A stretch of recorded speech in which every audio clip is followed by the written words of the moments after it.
I know we talk about Shudder a lot on this show, but there's a channel that is way scarier. A channel full of such terrifying programming that it'll chill you to the bone. This dark and disturbing channel is, of course, Nickelodeon. They also have had some scary shows on their network. And no, I'm not talking about SpongeBob SquarePants. I'm talking about Are You Afraid of the Dark? And we will be talking about Are You Afraid of the Dark on this episode of Attack of the Killer Podcast. Attention planet Earth and beyond. Stay tuned for Attack of the Killer Podcast. Attack of the Killer Podcast. Attack of the Killer Podcast. Attack of the Killer Podcast. That's time for the show. Yay. Welcome, Midnight Society, to another episode of Attack of the Killer Podcast. I am your host, Insane Mike, and this is episode 240. And we are going to be discussing the 90s Nickelodeon horror anthology show, Are You Afraid of the Dark? Good job going up at the end there. Thanks. Well, it has a question mark at the end. Yeah. We get asked a lot from a lot of the time, what would make good gateway horror for kids? So if you have a son or a daughter, a niece, a nephew, a cousin, or just some weirdo kid down the block, you may want to introduce them to this episode. They can listen to this one, and this show would be a good gateway for them. So this will definitely be a good episode for them to listen to, except for all the dirty stuff and bad language we might say. Other than that. Yeah, I was going to say, you really want your child listening to me? See, Attack of the Killer Podcast, what we are is we're a horror movie podcast. We're a group of friends. We get together. We discuss films within a certain topic. And we keep the conversation open and free as if we're just hanging out like on a Saturday night talking about horror movies. So we may say bad words from time to time like S-H-I-T or D-A-M-N. Or maybe we even may say the word fuck. Most importantly, we may even discuss spoilers. So be warned. Go fuck yourself. If you like what you hear and want even more Attack of the Killer podcast in your life, well, guess what? You can listen to even more Attack of the Killer podcast. You can watch more Attack of the Killer podcast. You can even wear Attack of the Killer podcast, and you can even make sweet, sweet love to Attack of the Killer podcast. Well, maybe not that last one. Or a fee. But the rest is definitely true. You can do all that and more by becoming an attacker. Attackers are the higher level of the human race that help support the show. I don't want you to think that by helping support the show, it goes unrewarded, though. There are all kinds of goodies that you can get by becoming an attacker. Everything from like your own official membership sticker and membership certificate, sticker, and membership card, bonus episodes, shout outs on the show and the website, video series, exclusive series to you like Insane Mike's 1 Minute Top 10 list, video updates, killer critiques. You can get some of my original art called Mikey's Monsters, where I draw you as a monster. There are so many perks of becoming an attacker. I don't feel like mentioning them all. But you can get these perks by going to jointheattackers.com. You go there, you pick the tier that best suits you to get the perks that you want. And it's as easy as that. The website again is jointheattackers.com. Do it and get all that cool stuff. And now, let me introduce you to our own Midnight Society. Actually, midnight is kind of way past most of our bedtimes. So it's more like the 10:15 Society, or as I call them, the podcast crew. First off, he is the tail of the crooked stickers on Transformers, Jason. Oh, what a nightmare. Oh my gosh. Thanks everybody for listening. Be prepared to be scared to your core with the tale of Pognaphonapony. It's the fear of beards. Tad, everybody. Oh. I'm afraid of beards? You should be. Okay. Our next episode is the tale of Clowntergeist. Andy, everyone. Oh God, yes. Be afraid. Be very afraid. And lastly, our very special guest, welcoming him back to the show, the return of the absent podcast member, Dustin. Hey, listen, I'm just here to re-up my Attack of the Killer podcast health benefits. Nothing more. So. Nice. Glad Wait, you're back. he gets buddy. benefits? Hey, shh. Dustin. I grandfathered in, I think. Yep. Yes. Oh, it is awesome to have you back more than just once a year, though. That's awesome. Yeah. I'm glad to be here. Glad to be here. What have you been up to? Yeah. I do nothing. I do nothing but What? work and watch movies and play video games. That's all I do. Sounds pretty awesome. Oh, do you watch much Shudder, Dustin? I do. I watch a lot of Shudder, in fact. As everyone else should. So, because Shudder is an amazing streaming service. You like my segue? Was that good? It was till you. Damn it! I stopped. Anyway, Shudder. It's awesome. Yeah. I don't know. That was a pretty. I tossed you up to softball. Yeah, he just bunted it out of bounds. There's all kinds of amazing stuff on Shudder, from series like Creepshow to Joe Bob, movies of all subgenres like 80s slashers, monster movies, zombie films, even Italian giallo. I'm really enjoying all the Italian giallo that's been on Shudder. Hello? Oh, Andy. It's not always Jello. They serve Italian Italian Jello? Yeah, They call it Italian ice, you idiot. Come on. Oh. Italian, You're thinking of gelato. there you go. That's it. Gotcha. Shudder has more horror content than Netflix, HBO Max, or any of those other lame streaming services. And you can get a month of Shudder for free from us here at Attack of the Killer Podcast. You'll No get shit? yourself hooked. Yes, no shit. Just enter our promo code AOTKP and get that first month for free. Again, that promo Because code.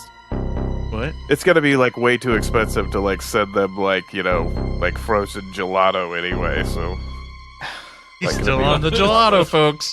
But you don't Anyway. have to be on the gelato. You can get a month of Shudder for free by entering that promo code AOTKP and tell them the Killer Podcast sent you. Movies. Sometimes it feels like all we ever talk about is movies.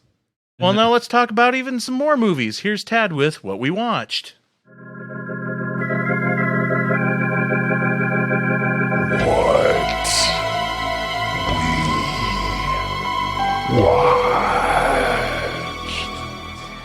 Okay, guys, I am so excited about what I've watched that I'm just cutting in line, and I'm going to talk about what I watched first.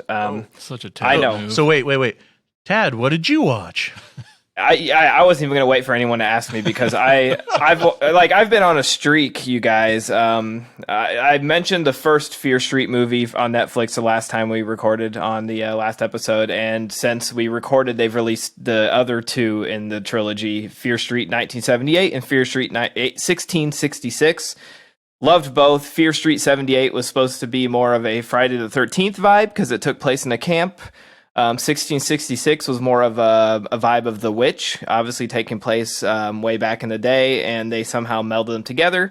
I don't feel like I need to talk about him too much on here, because I feel like a lot of our audience, by the time this comes out, has probably watched them or heard about them. So if you have Netflix, I highly recommend this trilogy. They're a blast. Has anyone else on the show list or watched these yet? Yeah, they were on my list. I freaking loved them. We just Brandy and I just finished it up last night, and I kind of like the first one and the last one probably more than the 78 one, which I was going in thinking that was going to be my favorite. But I don't know. I think just when we kind of every time it pulls back to the main story in 1994, I think that's when I'm even more involved. But because that whole last half of 1666 was freaking awesome. I was stoked. Their little plan in the mall to So cool. trap the killers and stuff was awesome. And then just that idea what they did with the super soakers, I'll try not to give it away, I thought was ingenious. I thought that was really cool. But the first half was really cool too. I was kind of a little worried because everybody knows I'm not a fan of period films. Me either. I was like, this is going to be my least favorite. Yeah. But it was cool because one, it was completely casted with all the other actors from the previous installment, so that was neat. Very American Horror Story. Yeah. So I think that helped, and the fact that it gets really dark and gruesome, in the 1666, and it's a faster pace than, say, you mentioned The Witch. It's definitely a way faster pace than The Witch. Yes, just more of a comparison of the time period, not so much the film. Like, it's not an A24. This is like if The Witch was done by Wes Craven in '96. Yeah, exactly. So, yeah, I loved this franchise too, and I hope they do more. Actually, I heard. Yeah, I was for sure this was not going to be something that continued because a lot of people don't know this, but this trilogy was actually made by 20th Century Fox as a theatrical release. They were supposed to be in theaters. In the time that they sat on them, Disney bought Fox. They had no idea what to do with them. Then pandemic hit, so they said, "Fuck it, we'll sell them to Netflix," and that's how these movies came to be. And so it would be, it's not unheard of for Netflix to pick up a property. They did it with Cobra Kai. They bought the first 2 seasons and, made the third themselves. And they've done that with several series. I'm not sure they'll do it with movies, but I think the popularity of these says a lot. And hopefully, I mean, it's endless. It doesn't necessarily have to connect to this. You could just do different years. Yeah.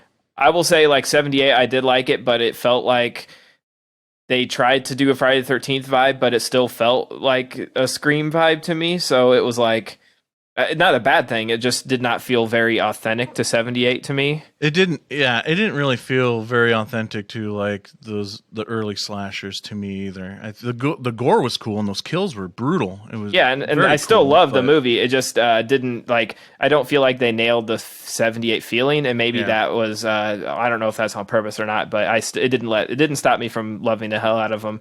Oh yeah.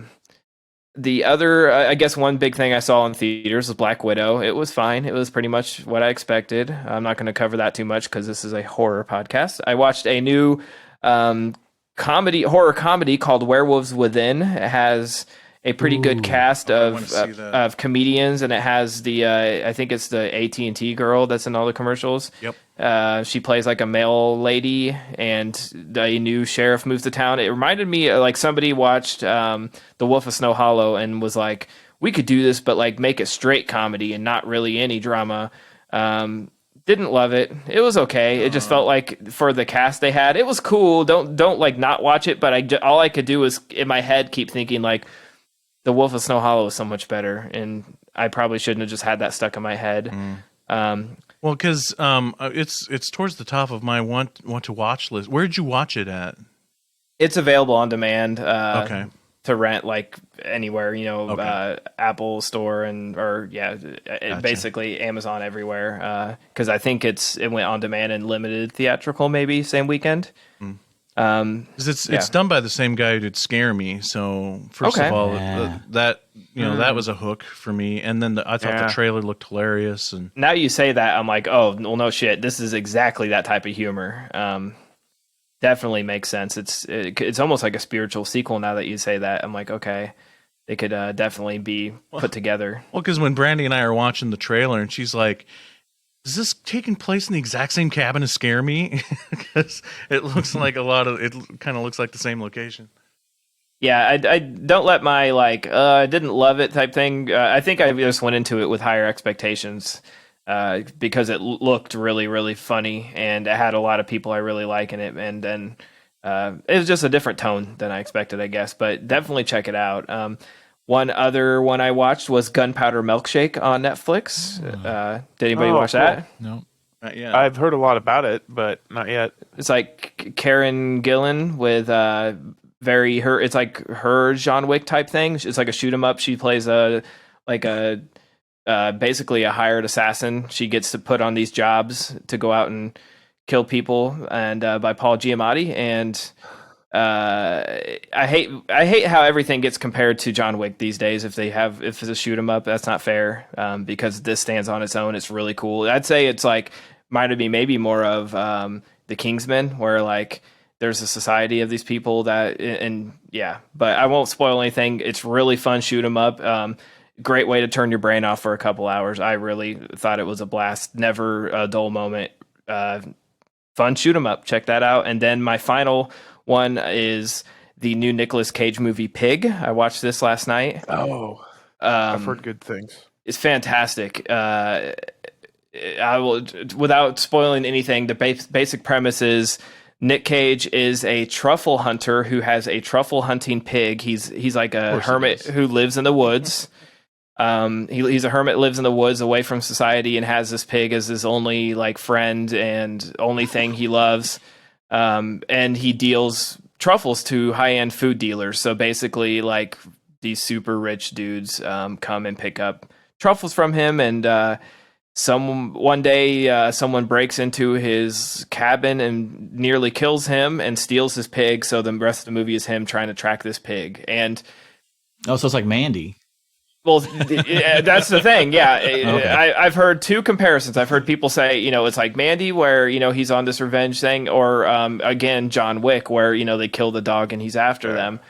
It is, I went into it thinking it was going to be that, because you have an image of what Nick Cage is going to be in that. Yeah.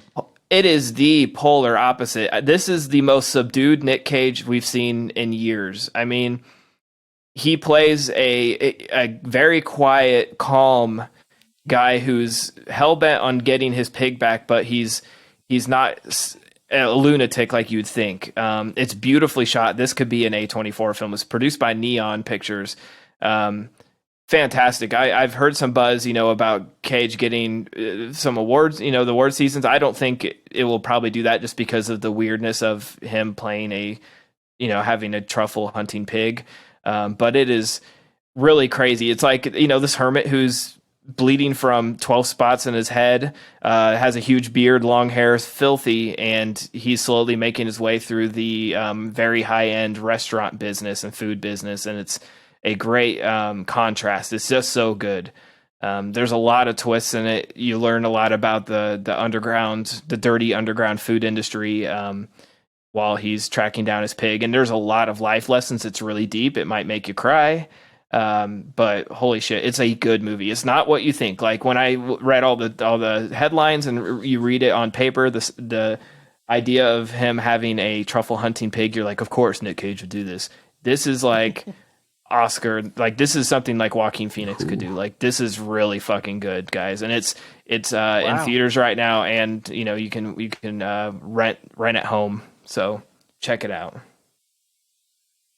Damn. That's what I watched. Like there's different like tiers of Nick Cage. You ever notice that? There's like there's like a tier of you can afford Nick Cage, and then there's like but he gets to do whatever he wants. And then there's like the tier where you can afford Nick Cage, but you can also afford to make him do whatever you want. And it sounds like maybe that's tier 2 Nick Cage.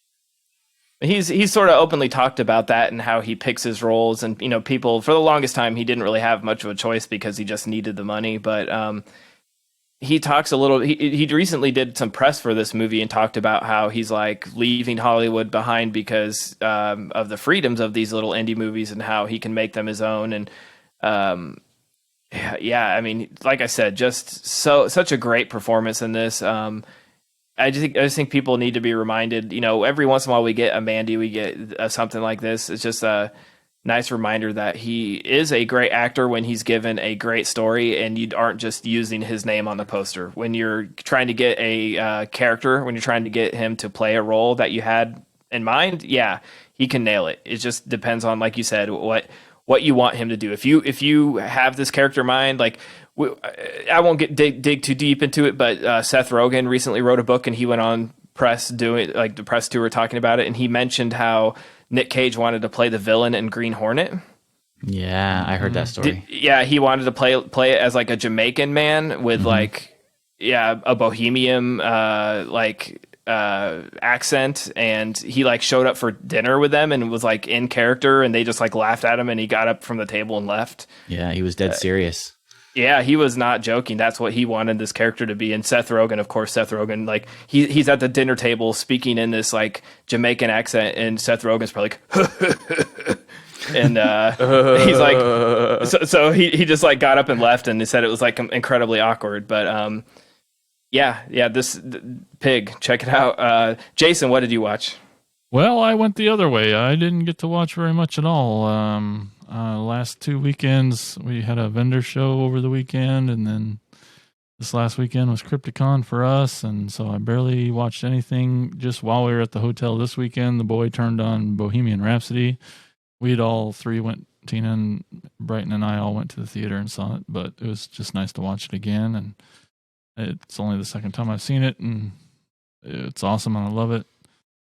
And then last night, I'm just like, back from the con, and I'm like, what do I put on? And I might have time for a movie, and then I spent too much time looking around, and I'm like, I got an hour left. What do I do? And I hate that I'm like late to this because it's just perpetuating talking about Dark Side of the Ring. But I finally, I was like, I can always put on that. I say we're going to just keep stretching that out. Keep stretching out. So when I'm about done, then Mike can jump on and then he can start over talking about it. But God dang it, it's an easy one to put on when I have an hour of time. And so I watched a little of that. And that's what I watched. What episode? Man. Episode 3 of season 2. It was, oh gosh, what's his name? I know this. Oh gosh, I should have looked. Damn it! It's the super ECW guy who's still alive. So far that's one of the few. New Jack. That's what it was. Oh yeah. The New Jack one. Okay, yeah. My goodness. He's not actually alive. He died. Oh, this year. Just recently, right? Oh, well, in the a couple months back. Yeah, he had a that's too bad. As of the episode, the airing, he was alive. Yeah. Yeah. Yes. Yeah, man, great show. Thanks, Vice, for sponsoring Attack the Killer podcast. If you use the code AOTKP, you can watch the first season of Dark Side of the Ring. No. Mike, what have you watched? Well, okay, so I too finished the Fear Street movies, like I said, so I won't get into that. It feels like all I ever do is watch documentaries anymore. I watched from 2018 a documentary called Mimi Lay Bites Back. It's a documentary about the actress Mimi Lay, who's best known for being in several Italian cannibal films like Man from Deep River, Jungle Holocaust, Eaten Alive. And after her acting career, she just disappeared. So this was one of those movies like finding this like cult actress and letting her know she is loved, kind of one of those things she's loved, and then so starts doing some cons and film festivals and stuff. For the past several years, she had been a police officer. She switched courses and became a police officer. And it was like through her daughter that the filmmaker reached out to her daughter and to get in contact with Mimi Lay. And it's really cool too because there's a lot of talk about her contribution to that genre. What it was like making those movies, a lot of really interesting stories about making those movies, which I'm always intrigued because that whole Italian cannibal genre really fascinates me as like behind the scenes of it because they just got to be insane to have made those movies. So that's a cool doc. I watched that on, of course, Tubi. And then over the weekend, Brandy and I, we marathoned the Christopher Guest films. I hadn't seen most of those in a while, and there's some of them that she hadn't seen before. So we watched them in order, too, back to back. So we started with Waiting for Guffman, and Best in Show, A Mighty Wind, and For Your Consideration. I definitely liked For Your Consideration more than I remembered. I think just that one is so different from the other three that it's rather jarring. You're kind of going in with the expectation of what the other three were like, and it's the format is different. It's not as documentary style as the other three are, but still they're just all the cast in those movies, and it's the same people in each of the movies, and some of the most talented improv people ever, and those movies are just great. I love them. So the last one I'll bring up is another documentary I watched. I'd seen it before, but I hadn't seen it in a while. It's called "Shut Up, Little Man," and it's a documentary about these two guys that who lived in this had this rundown apartment in their early 20s in L.A. and their neighbors was these two men who would constantly fight and bicker all night long, and it would be so loud that they ended up making recordings of these two men fighting all the time. Calling each other like cocksuckers, and the one guy would always say, "Shut up, little man."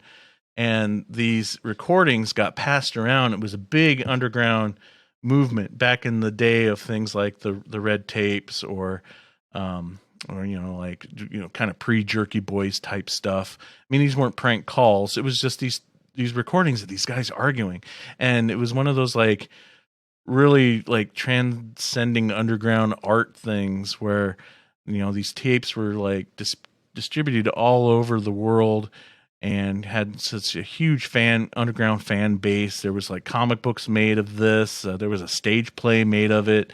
They talk about in the movie how attempts to actually try to make a feature film, and all these like rights issues and dealing with all that, and then it comes down to towards the latter half of the film, and like this like rare interview with one of the surviving people that were in that apartment. It's an interesting doc, and I'm just really into especially 80s and early 90s like underground art of things like this. So it's a really cool doc. I would definitely check it out. Shut Up, Little Man, which is also on Tubi. Excellent. Did you watch anything else? Oh, that's it. All right, Andy, what have you watched? Much like Jason, I was preoccupied at the con, but I got a few things watched. I watched the season finale of Loki, which I won't get into because this is horror. But I did eventually get the Banana Splits movie watched. I actually really kind of enjoyed it. If you take it for what it is, I mean, you're talking about, killer, mechanical puppets. So you should know what you're getting into. So you should have the right if you have the right mindset going in, you'll probably actually enjoy it. I want a banana buggy. I want to drive around in one of them damn things. I also watched a movie called 247 Degrees Fahrenheit. Have you guys heard of this? Nope. Uh-uh. Okay, basically it's got Tyler Mane and Scout Taylor Compton from Halloween and Travis Van Winkle. He's the guy that he said you've got great nipple placement, baby, in Friday the 13th remake. Yeah, exactly. I know that line. But anyway, exactly. Your tits are stupendous. But anyway, the premise of this movie is there's this weekend thing, this jam going on, and all these, two girls and two guys, they get accidentally locked in a sauna. And they can't get out, and they knock out they're able to knock out one of the portholes in there so they can get a little bit of air, a little bit of fresh air in there, right? But what happens is, because the window is knocked out, it's going to the regulator in there is going to keep trying and raising the heat to get it back to the original temperature in there. So, I mean, it eventually just keeps raising, until it's like unbearable, until they're about ready to pass out. But I won't get into, how everything happens, but it's actually not a bad movie.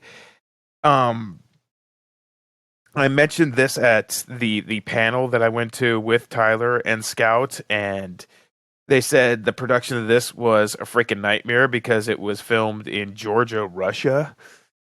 and there's a conflict going over there, and Scout Taylor Compton just goes, it was unlike anything that I've ever been around on a movie set. I've never had somebody literally point a fucking AK-47 at my head and say, leave the set. Oh my! You know, I mean, that's the environment they were filming this thing in. So it's not a bad movie, but it was just kind of almost a little bit of a nightmare to make. They couldn't wait to go home, from what they were saying. But yeah, it's not a bad film. It's more of I wouldn't even really call it horror. It's more of like it's a suspense movie, Michael. I won't say the T word. I was waiting for it. But yeah, it's not bad. I mean, it's worth one watch, but I dug it. But I didn't get much else time to watch. But I bought a lot of Vinegar Syndrome at the con, so we get to hear about that next episode. Yeah. All right, Dustin, what have you watched recently? Yeah. I'll make this short because I know that you all are clamoring for, the best TV series to ever come out on TV. So, yes. I also watched the first Fear Street. I haven't watched the second one or third one. I was kind of on the fence. I liked the first one. But I was probably going to wait and push off the second and third one till maybe sometime later. But now I think it's like maybe this coming weekend type thing. So, definitely going to check those out. One thing I do want to say about the first one is the music. Like if you want to pull me in to a movie, you do it with licensed music because I'm a sucker for that type needle of nostalgia. Drops. Yeah, like there was one scene that played 3 songs that would be enough to fund an independent film, a full-length feature. Absolutely. Like, it was ridiculous. Nobody does this anymore. You can't go to the theater and hear that much music. Unless it's a James Gunn movie. Or that, yeah. Well, and look who's behind him, Disney. So they'll get whatever the fuck they want. But like, or Disney or WB or whatever. But like for a Netflix movie, this was kind of ridiculous. For a show, I can get it because I think you can spread it out a little bit. But for this I thought that was awesome because nobody does this anymore. So they pulled me in with that, and that's how I kept watching. So. Yeah, I wondered if they just bought like a catalog. Like these are all like run by like a certain label. Was just like here's our '90s catalog or something. Right. Well, there was like one scene where it plays Bush Machine Head, and then it goes into like Sophie B. Hawkins' Damn, and then there was another song after that, but it was like there was no gap. Right. In between that. But I do really love the score in this first one because it's so similar to Scream's. It's and it's the same guy, Beltrami, right? Marco. Oh wow. I didn't even know that. I'm like he did the score for all 3 movies and he did the score for the Scream movies and Halloween H2O. He did like all the 90s, like I Know What You Did Last Summer, that kind of stuff. Yeah. Well, he didn't venture too far away from that. No. That really hit home too, just because I love the Scream movies. But I also watched. I've been watching a lot of Love, Death, and Robots. I don't know if you guys catch that on Netflix or not.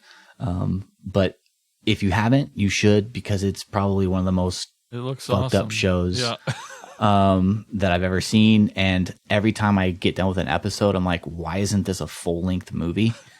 Every story I've ever watched on I think we finished the second season just recently. I'm always wondering why. I just want more. Like, give me more. Like, it's taken forever to get the second season out. Love, Death, and Robots on Netflix. Like, y'all should check it out because it's legit. Like, for real. Some of the best animation, some of the best art, some of the coolest story scenarios. Kind of almost like what ifs. It's very sci-fi. Lots of cool stuff on there. And then one more thing, I introduced my friends to Rad. Yes. If you've never seen Rad, you should definitely watch Rad. It's about a BMX man boy. I mean, he's either 30 or 13. We don't know. Living in a small town, and he's going to ride fucking Hell Track. Hell Track is coming to town. God damn. I never wanted to hell track more in my hometown after watching this. I've seen it a couple times now, but I introduced it to them, and of course they loved it. It's a perfect party movie. And it was great because we were all in on it. I mean, I already was, but they were too, because we'd all have just been recently vaccinated, and we've all been playing it pretty safe. And so this was our, like, me and our pals, like, first get together, and for over a year, 16 months, and just watching a movie and having a great time. It was kind of a special moment, and I'm glad it was rad. So, that's what I watched. Movie too. Excellent. Is that everything you've watched recently? No, but that's what I'll end on. Okay. All right, people, get your Twitters ready. Wait, how do you pluralize? Is it Twitter? Is it Twitters? Get your tweets ready. Tweets? Twitty? Twitty. Conway Twitty. Oh my God, I'm so embarrassed. Anyway, here's Jason with pole position. From now on, like your parents were, you are the secret force of pole position. All right, time for pole position. Let's look back on episode 238. The question was asked, what is your favorite one location movie? Remember your answers. Mike said Cube. Yeah, that's Jason the right answer. said Buried. Oh, the shit, I clear forgot. winner.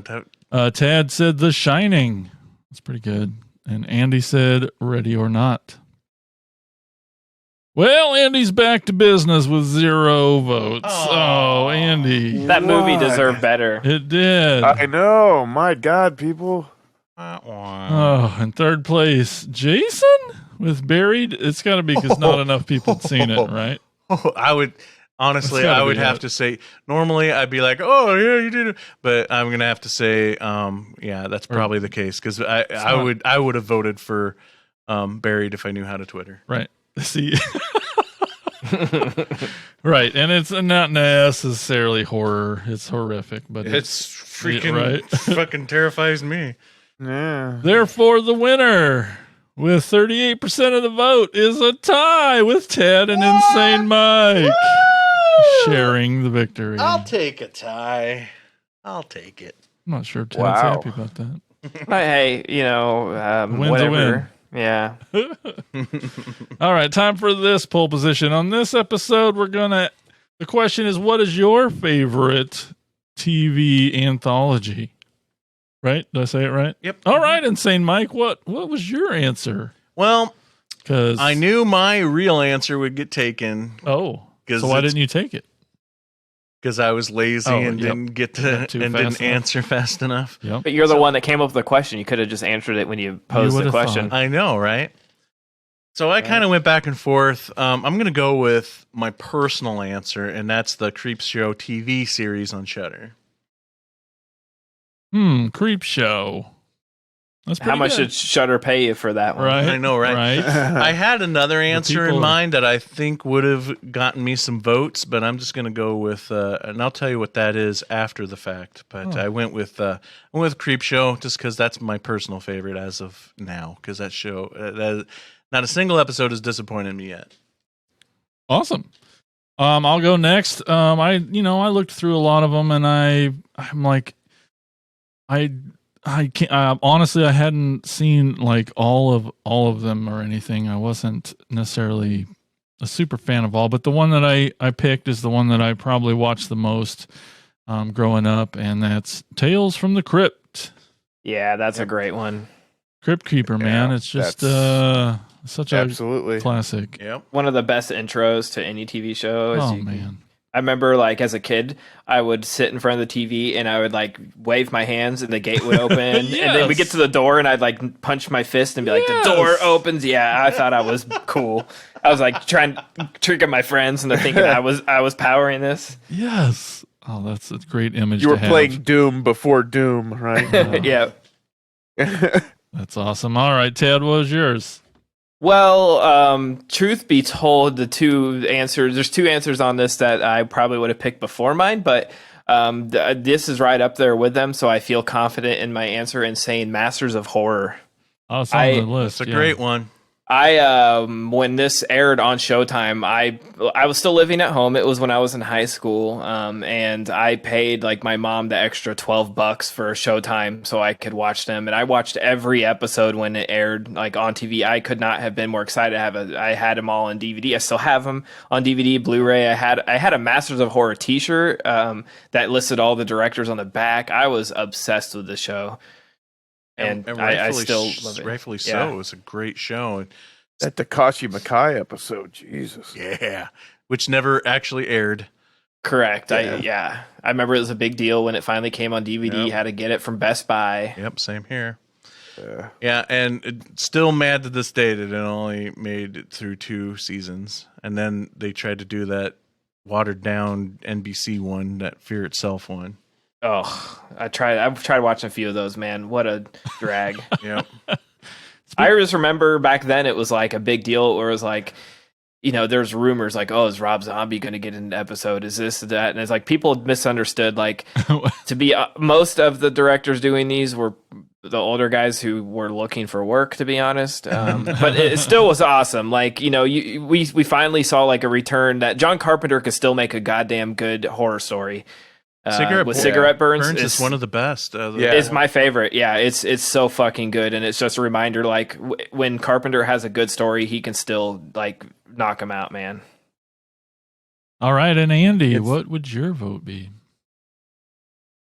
My vote is for the original Twilight Zone. Hard to top. They that. had exactly. Oh, it's the basis for everything that we're talking about right now. I think, you've got other ones just, between like, basically the Outer Limits copied it. One Step Beyond Tales from the Dark Side. Yep. Night Gallery or whatever. Well, Night Gallery is kind of like an like a spinoff of Twilight Zone because it was hosted by the same guy. Yeah. But Rod Serling, I mean, unbelievable writer. He was, of course, the host, and then you had like Richard Matheson. He wrote some episodes for it, and just this. There's way too many classic episodes to list off of this. Oh yeah, off of this show, and the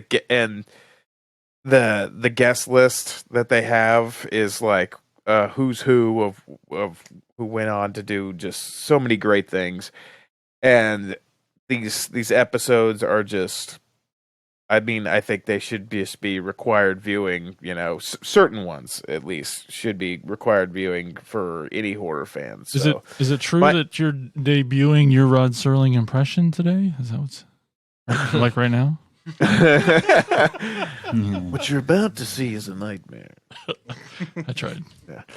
We're listening to Attack of the Killer podcast. Yeah. Everything. I don't know if I can do Rod Serling. Rod's a little the scary door.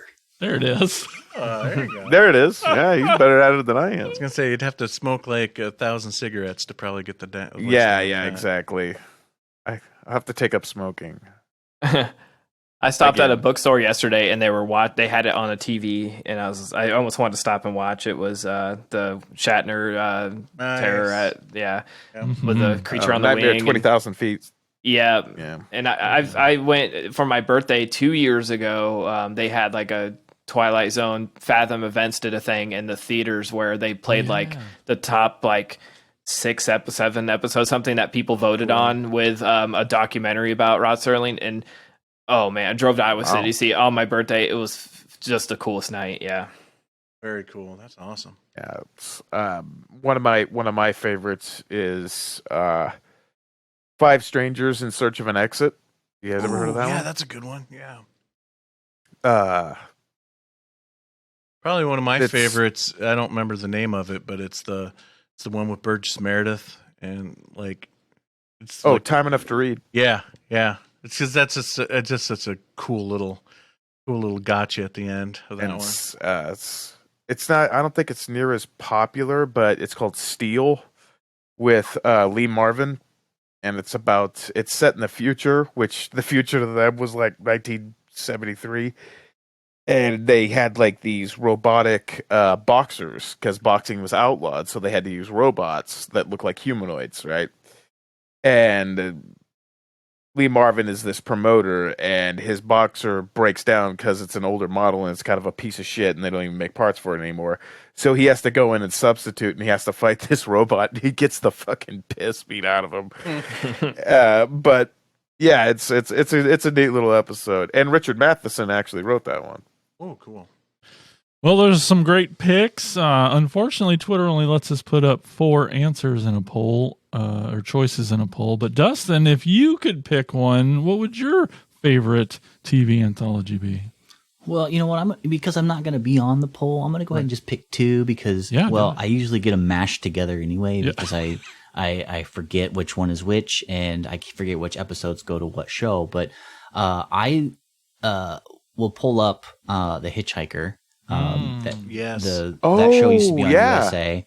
I love that show. I'll pull up the theme of that show just for some nostalgia because it hits home. Like it's like every time I heard that theme, I knew I was going to watch something really cool. But then most of the time, right after that, was Alfred Hitchcock Presents. Oh, nice! Oh, duh! God, I consider that not one as good as Twilight Zone or any other, but that's some really cool stories on there. So you're talking the USA era, right? USA Saturday Friday Nightmares, yes, like Up All Night, like that was my jam for so long. You guys know this. I've said this on the podcast many times. That was but my I Saturday. don't think I've ever mentioned The Hitchhiker or Alfred Hitchcock Presents. So those were in the lineup. You know, they were usually either before or directly after the movie because you had you had your presentation of the movie, and then you had either of those episodes before or after. They always changed up. It was on Fridays and it was on Saturdays, and then Up All Night would come on, and then I think it just ended up being just Up All Night eventually. But those 2 shows, like I said, I get the episodes kind of mixed together, what came from what. But I'll never forget the one of the couple that just got married, and somehow their spirits were inside of their fucking cake topper, and whatever they were like voodoo dolls, and whatever happened to those happened to them. And like a guy they drop one, and the lady like breaks up into like a million pieces. I thought that was the coolest shit ever as a kid, but can't remember which one that was from. But I really love those shows. I wish they would put those out on. I would take a DVD, you know, anything. But I actually have a Hitchhiker. Yeah, I was gonna say I have a do too. Hitchhiker DVD. Yeah, it's like a really. It's like a Probably a it's like a bootleg. compilation of their. No, it's a actual release, but it's like a Is it compilation entire? of like complete? No, it's a compilation of like maybe 10 to 15 of their really good ones. I think. You know, I'd take but that. It's out of I completely slipped my mind on The Hitchhiker. Out of all of the horror, and Dustin, you have to tell me if you've seen this episode, because out of all of the horror anthology TV shows I've watched, probably my all-time favorite episode is one of those Alfred Hitchcock Presents, where it's a guy in prison who comes up with this plan to escape, and he like blackmails or threatens the guy that's in charge of taking the dead bodies out and burying them. That he's going to sneak out inside a coffin. There's like a bell that rings anytime somebody dies or whatever, and then somehow he gets himself inside the coffin with the dead body, and the plan is for the caretaker to come. He gets buried, and the caretaker's supposed to come back like a couple hours later and dig him up. So he's in this coffin like forever, and he's freaking out. And he's like, the guy should have come and dug me out, So he gets his matches out and he strikes the match, and it's the caretaker that is buried in the casket with him. That's like the greatest episode ever of anything. Are those on DVD anywhere? I would take those too. No, I am not. At least I have never seen them anyway. That's probably tied up. That's Alfred Hitchcock. That's probably tied up in I something. think you can get like the original, the ones he used to host. Oh, I think right, those are yeah. on DVD, but that 80s remake ones. That's what I'm looking for. Yeah, me too. While we're on the subject of other series, we mentioned Tales from the Dark Side, right? I just mentioned it in passing, but we didn't talk much about it. Oh, well, and the other one that comes to mind is, and I think it was on WGN. It was called Monsters. Yeah, Monsters. Yeah, Brandy and I have been marathoning those. We kind of stopped there for a while, but we were watching those quite regularly. They're on You can get all those episodes on I forget which streaming service now. But both of those were Laurel Productions, Tales from the Dark Side and Monsters. And oh man, those low budgets really show when you rewatch those. But Laurel Productions, that was when George Romero was associated with that. So like you would see like in Tales from the Dark Side, you see a lot of episodes directed by there was a couple that were directed by Savini. You'd see a lot of Romero regulars show up in those. And with Monsters, Michael Gornick produced a lot of those, and he was Romero's DP for a long, long time. We can also mention, since it's they are collections of different stories, and it's not a linear storyline like the Friday the 13th series with like recurring characters, but Freddy's Nightmares was also one that had different stories each time. Yeah. Well, those are all some really good answers and a whole lot of good bonus content there. But everybody get your butts over to Twitter at AOTKP. Get your votes in for who you think got it right. Who picked your favorite TV horror anthology? And that's Pole Position. The one I was going to mention, I almost thought about doing. Well, just because we were out. Because I promised it earlier. I'll mention it real quick. But American Horror Story. I thought about going with that one, but I would have been cheating just to try to get votes. Okay, so our topic for this episode, we are going to be discussing maybe the greatest of all time. That's right. The anthology show from Nickelodeon, Are You Afraid of the Dark? Are you watching Are You Afraid of the Dark? In the dark? Well, what are you afraid of? What's so terrifying about tales of the unknown, the unseen, and the undead? After all, there is nothing in the dark that isn't there in the light. Or is there? Tune in for another tale of Are You Afraid of the Dark? Tomorrow at 7:30, 6:30 Central on Nickelodeon. Because the real terror never begins until night falls. Now, if you are not familiar with what Are You Afraid of the Dark is, it's a horror anthology show that appeared on Nickelodeon from 1990 to 1996 with two revivals, one from 1999 to 2000, and then the most recently in 2019. Wait, you said Nickelodeon. Nickelodeon. Yes, that's right. Now, the show was filmed in Canada, and once you see it, you can tell. Yep. There are a few of us on this show that grew up and loved this show, and then there's some of us more old, distinguished gentlemen who has not seen the show at all. So this is going to be some fun discussions, as this is the first time for some of us. So we're going to take a look at several episodes of the show. We've picked out different episodes here. Tad, you're a big fan of the show. As a matter of fact, this was your idea to do this episode. So what is the first episode? Exactly. What is the first episode we're going to talk about? The first episode, submitted for the approval of the Midnight Society. I call this story The Tale of Station 109.1.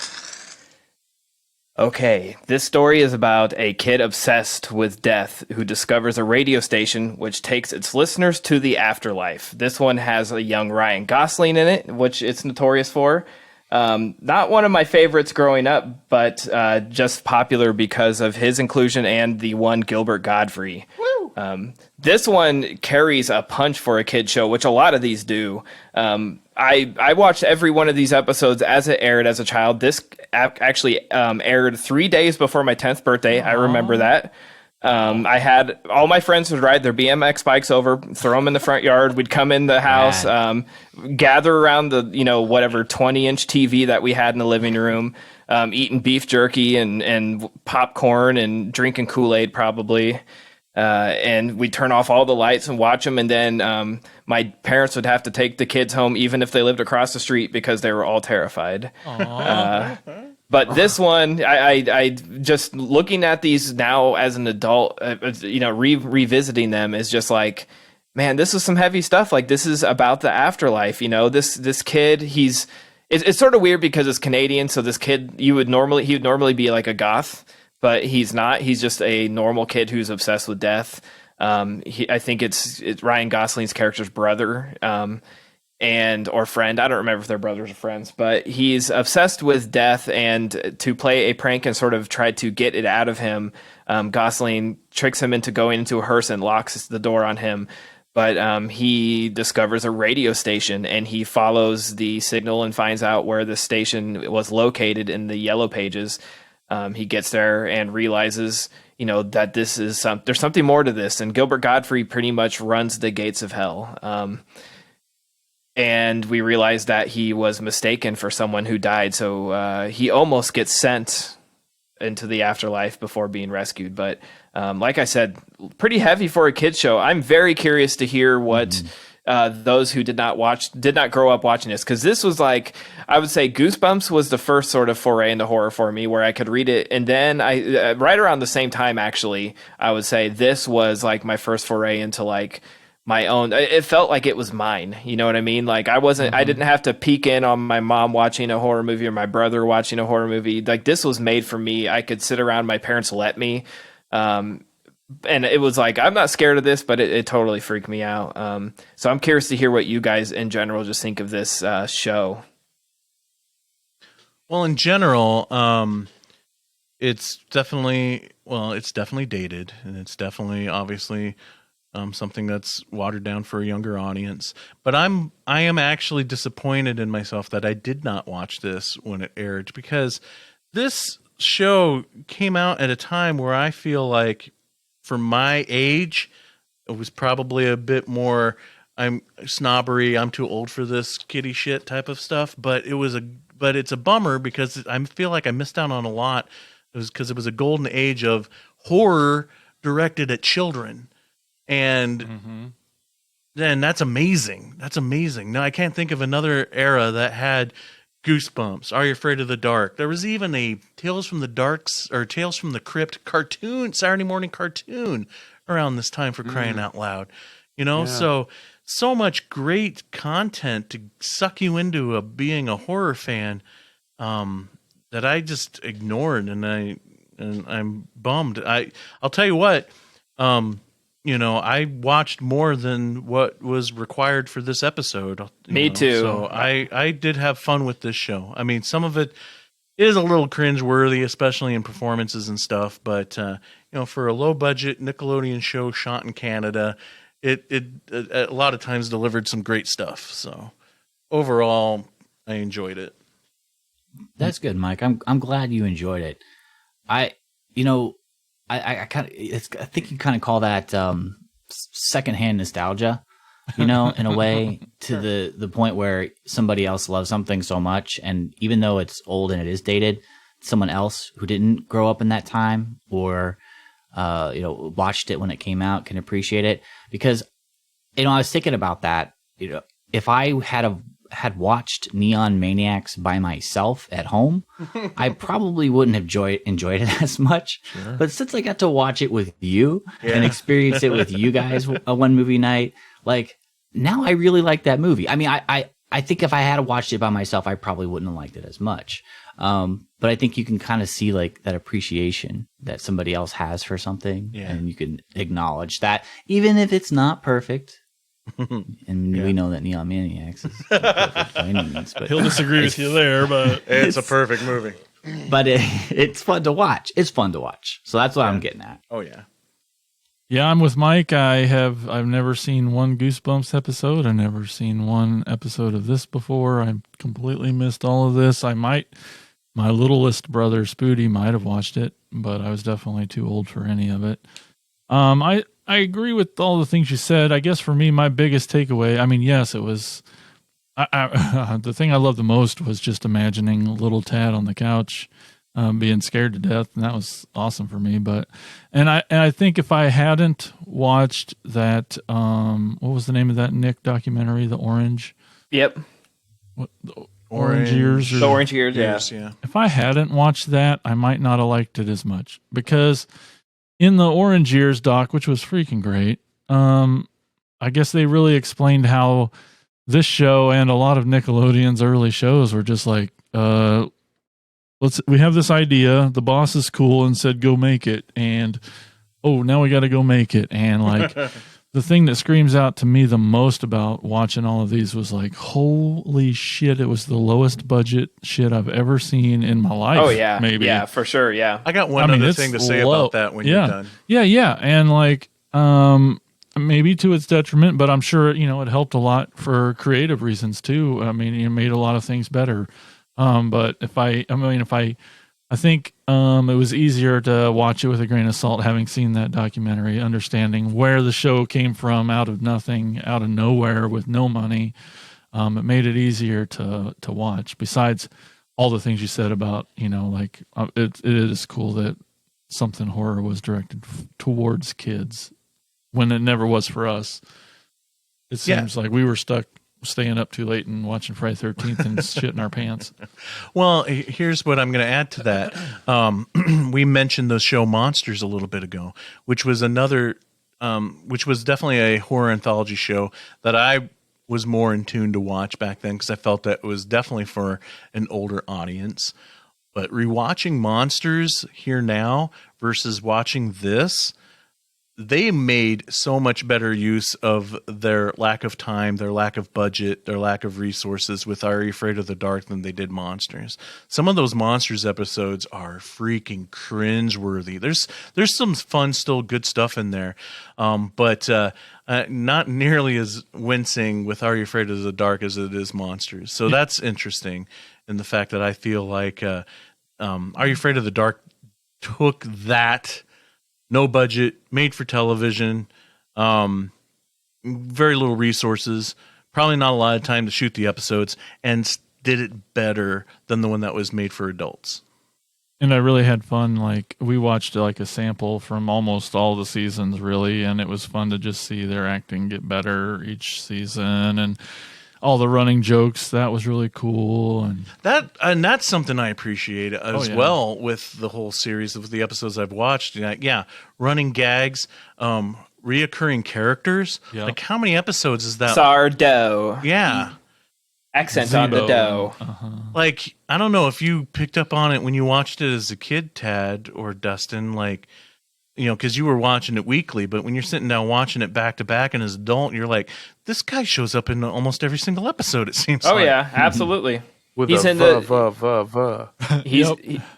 Sardough's in the reboot.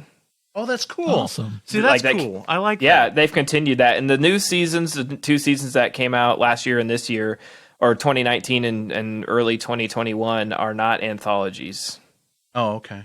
So you have to watch all of them, but they all tie into each other. But it's fantastic too. I like how it's this guy who is never explained, who shows up to like push the story into gear, and he's doing something different every time, whether he's working at the carnival or he's the chef or he is the guy that has the movie that's going to revive there are the times theater. I'm like, is that the same guy? I don't know. Oh yeah, I think it is. Like, it was good.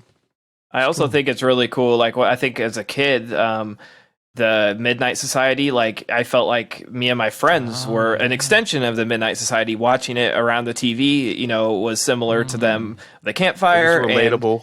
Right, yeah, they're just, I was so jealous of those kids. Like, I want, I had my group of friends and we watched the show, but like, I want to sit around an actual fire in the woods and tell stories. And they developed those characters. They didn't just have these nameless kids at the beginning say the title of the show. They played a little bit into like almost like not quite a lesson, but they were like, they almost had an introduction, like, oh, this kid, he said he's not afraid of anything, and so he goes into a story about fear, and it's just sort of cool. Like, they weren't just one-dimensional characters. They just right. Yeah, I felt like there was character growth in those characters, even though we didn't always see their full stories.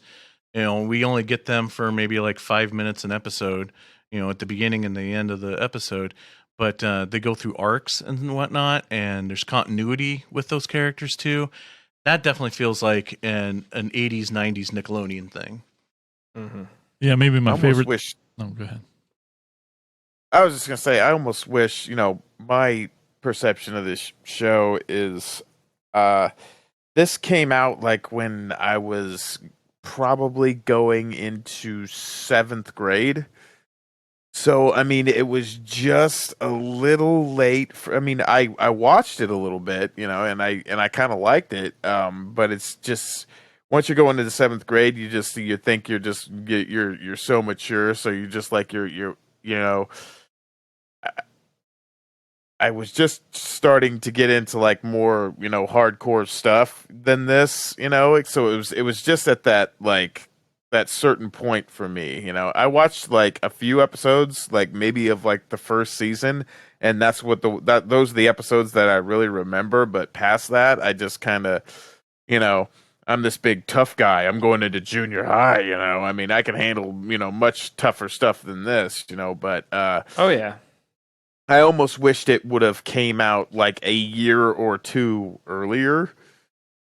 And then I probably would have, went on to enjoy more episodes, but it is what it is. I thought that one of my favorite parts about it all is, how we probably we had Monster Squad. Mhm. This show, all those kids, there's an age range from younger to older. It was a chance for young kids to relate and start their own monster club, their own clubs about ghosts and stories, and inspired kids that way and turned Tad into a horror junkie. It's great. I love that. Well, something interesting that we haven't touched on yet is that it was on Nickelodeon, but it was really on Snick. Snick. And Snick was on Saturday later. night. It was on Saturday night. You got to stay up late. It was older kids, and you really felt like it was for you. And so with that, I mean, I think that's just more like the nostalgia. It's like, you get to stay up, kind of late, and then you get to watch something scary, that is meant for you. Now, me, I didn't, I got shipped off to my great grandmother's every weekend. So I didn't get to watch it unless it was a rerun and or in syndication already through Nickelodeon. So like in my class, in my elementary class and middle school and up, you were either Goosebumps or you were Are You Afraid of the Dark? Oh. And like there was no in between. I was kind of the in between because I just wanted to watch what I could watch. And it was like Die Hard. It's like you either watch one or the other. And you were not cool if you watched, something that somebody else didn't watch. Yeah. But yeah, I mean, there's a lot of nostalgia with these shows, and everybody. And what's really cool is that I bet if you ask any of the listeners right now what their favorite episodes are, it's probably going to be none of the ones we're talking about. Like it's just except for everyone has one. Yeah. Yeah. Everybody has their favorite episode. It's different.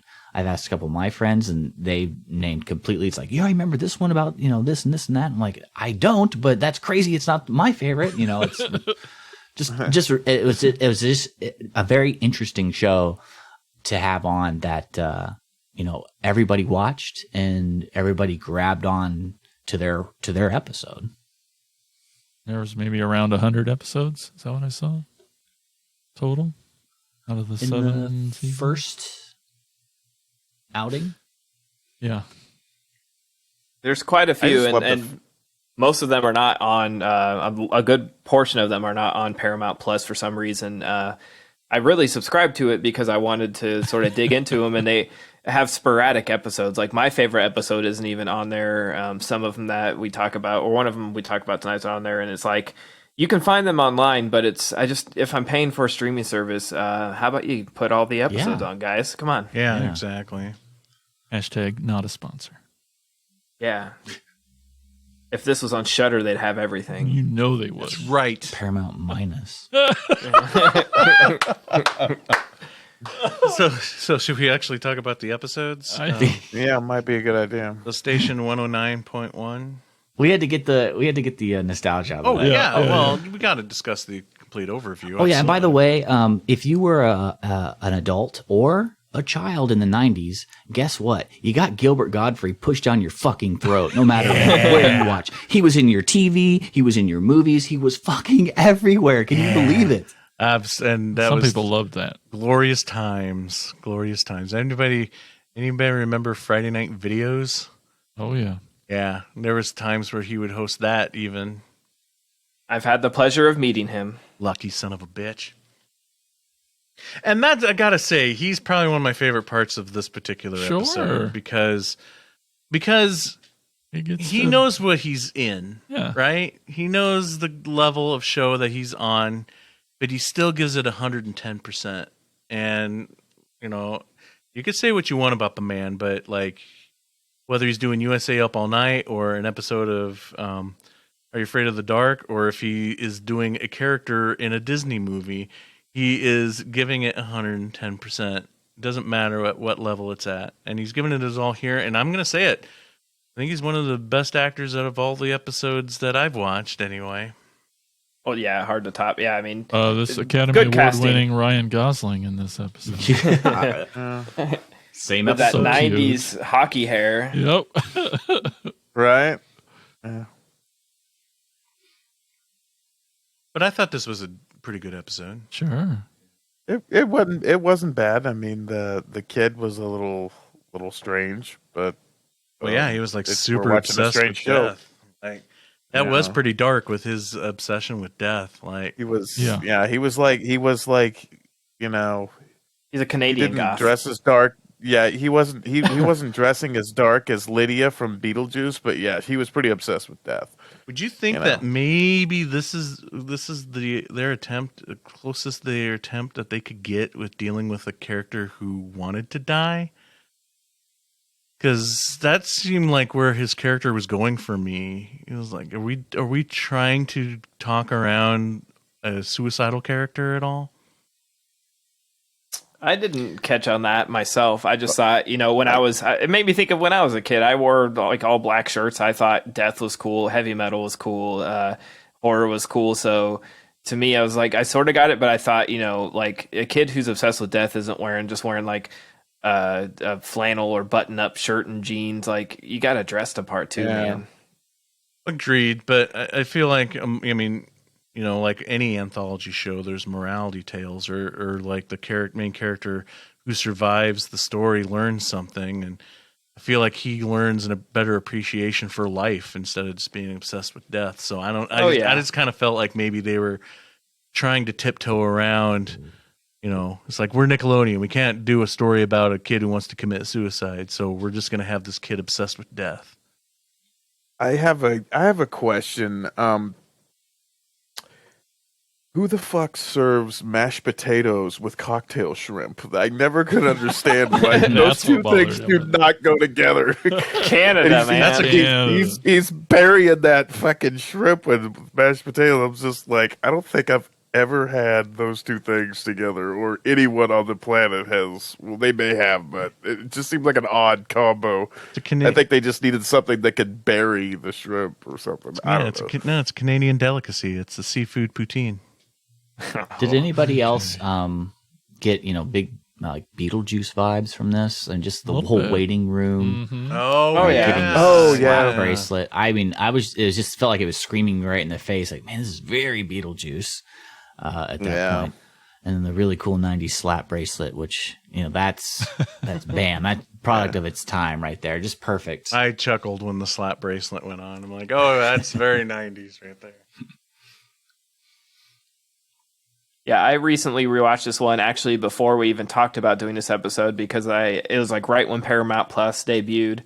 I wanted to go through, and I sort of looked up like, top episodes, and I couldn't really remember this one. And then when I started watching it, I'm like, oh, this is the one with Ryan Gosling, Gilbert Gottfried. It's infamous for those two characters. And like I said, it just seemed pretty heavy for a kid show. I probably did not understand it when I was, 9 years old and this aired and watched it. I was probably like, this kid just likes cool monsters and Halloween, then didn't really quite get the fact that this was like the afterlife going. Because I didn't grow up in a religious family. I did not know. We did not talk about what happens when you die. None of that stuff. So this probably went a little over my head, but rewatching it as an adult, I was just sort of like, heavy shit for kids.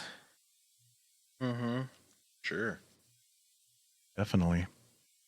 All right. Andy, what's the next episode we're going to talk about? Okay, submitted for the approval of the Midnight Society. We call this next tale the tale of Laughing in the Dark. It's about a kid named Josh who decides to prove that a funhouse isn't haunted by stealing the nose of a clown who is supposedly haunts the place. He learns that the story isn't fiction when Zebo pays him a little visit. These two friends, they like to kind of hassle each other. One of them's a bit more of a shit than the other, and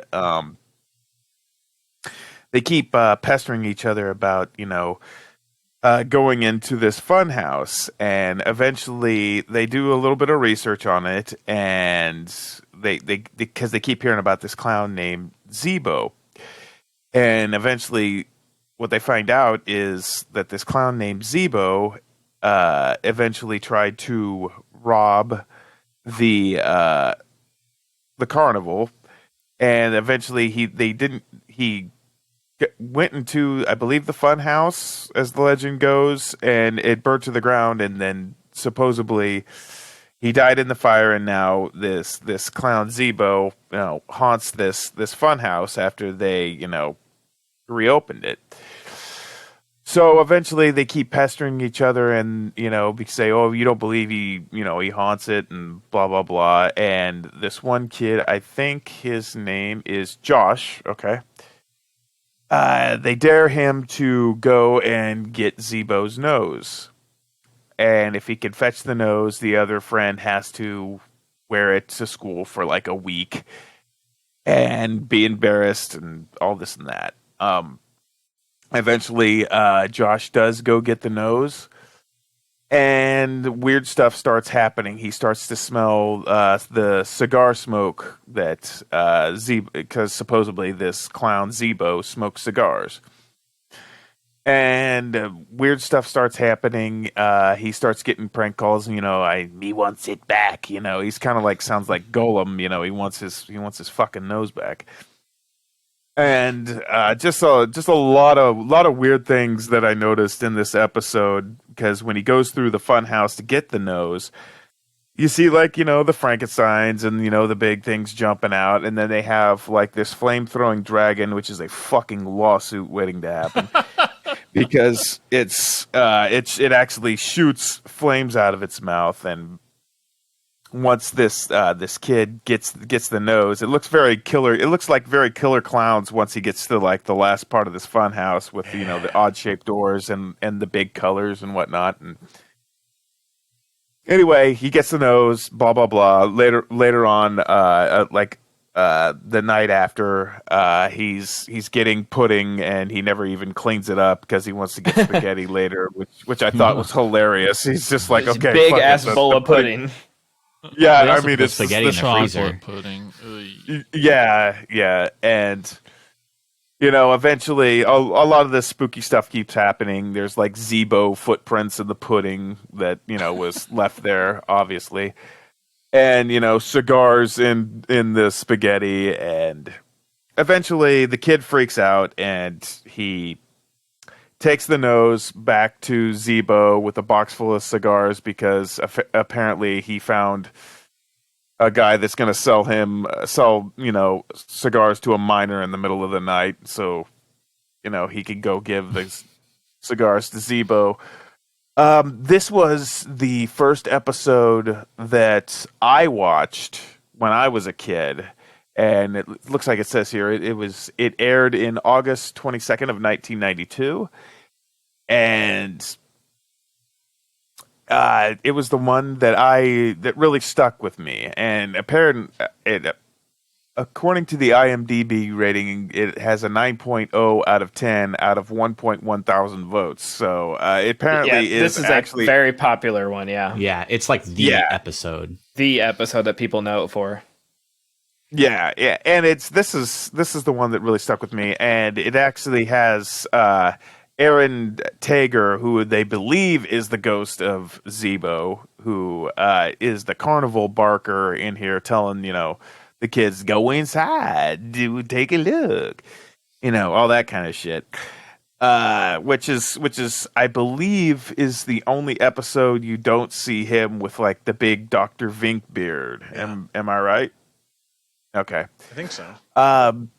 this is, like I said, this is the one that this is the one that introduced me to the series, and since it's the episode, yeah, that's why it stuck with me. So Zebo the Clown, The Tale of Laughing in the Dark. What are your guys' thoughts? This one for me, obviously, is one that stuck out in my mind. When you ask people who watched it as a kid, this one gets almost brought up every time. Not necessarily as a favorite one, but one they remember. Because I think at the time, clowns were overdone. I mean, it was, we did have the It miniseries right around the same time, but kids were scared of clowns, especially creepy ones. And that name just sort of stuck out and sort of was burned into people's brains. And I feel like this one, just struck a chord with a lot of people. I know so many people who were afraid of clowns when they were younger, and so this one just freaked them the fuck out and just sort of left a impression. This one was pretty good. I mean, I am a sucker for any movie, show, doesn't matter, that takes place in a carnival or a fun house. That's true. And the aesthetic of this funhouse was awesome. I loved the Zebo clown. I want that Zebo clown. It was so cool. It was freaking cool. Yeah. Well, just hanging out in the dining room or something. I don't care.